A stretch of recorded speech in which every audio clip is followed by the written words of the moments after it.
Sir ఇప్పుడు title చూసుకుంటే king Jackie queen అని పెట్టారు Yeah. కదా, స్టోరీ కూడా మొత్తం టైటిల్ చుట్టే నడుస్తుందా, ఏదైనా డిఫరెంట్ ఉంటుందా? వీళ్ళ ముగ్గురు చుట్టూ ఎక్కువ నడుస్తుందండి, king, Jack and queen.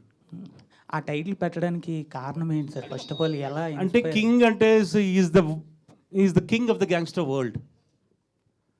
Jackie వచ్చేసి somebody who leads some gang with his brain, not like action action action action. And queen is the like glamour queen of the film. So everybody has got is given the name not just for the sake of giving it. It has a purpose, it has a meaning.